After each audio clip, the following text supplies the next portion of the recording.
Hello, this is Amer Qureshi. Thank you for joining me for my video blog Kamyabi, where we help you unlock the door to success. And I'm joined by my friend and colleague Madhiya, and we're going to toss around this big $1 million question. Why has Pakistan not been able to produce an app which has gone global so far? What do you think, Madhiya? What are your thoughts on this one? I don't agree with you completely here because there have been some apps who have gone global. So Convo is one of them. We have few startups who have done really well, who have gotten a lot of exposure in the international media. But however, the amount of apps and the amount of startups that are starting in Pakistan, that they are incubated, if you look at the ratio, that's very, very low. And so we need to look at some of the reasons why few of these apps were actually successful internationally and why the rest didn't make it through. What are your thoughts on that? Well, one of the challenges we face here in Pakistan is that over the last 5 or so years, we've become somewhat isolated from the rest of the world. So we're sitting here in Pakistan, the Islamic Republic of Pakistan, trying to figure out what the Americans want, what the Europeans want. So we do have a disconnect. Sometimes we don't fully understand what those people are looking for, and our apps don't quite hit the mark. And that seems to be one issue. So we need better networks with our associates and friends and colleagues in the United States, so we can get latest information about what's hot, what people are actually looking for. So I think we're somewhat disconnected from the rest of the world. I think that's definitely one of the problems.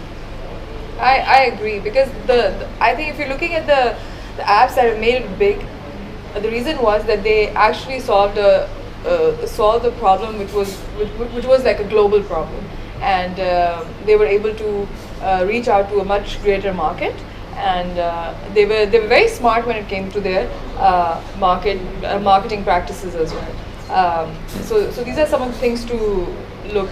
And I think if you're ever going to launch something on a global scale, if you want to develop a brand, you need a lot of money for it.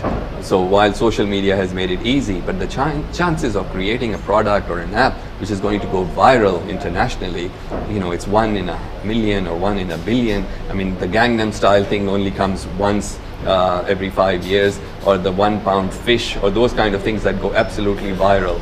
So, everyone wants to create Angry Birds or whatever those games are that people keep sending us invitations to.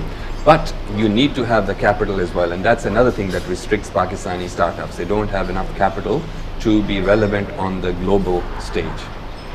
Do you think if these startups, stay true to the market that they are serving, they have a much bigger chance to succeed, as opposed to sort of targeting the global market with their products? So if they go local, do you think they have much higher chance of success? Well, in some respects, yes. The only thing is that then limits your success, because the Pakistani market is still not at a stage where people are willing to pay for apps, and even if they're willing to pay, it's not large amounts of money. So that's why the West is so attractive for Pakistani companies, because even if you could sell an app for $1, $2, or $5 or $6, that's a lot of money converted into rupees. Unfortunately, Pakistani market is not ready to pay for these things as yet, or to the same degree. So that's one problem, but you're quite right. We do have the scale, we have the volume, and let's not forget, Pakistan is right next to India, right next to China, and look at the population we're talking about. Huge. 1.4 billion in China, 1 point something billion more than China in India, and then of course there is us, and then there is Bangladesh. So we've got a large population.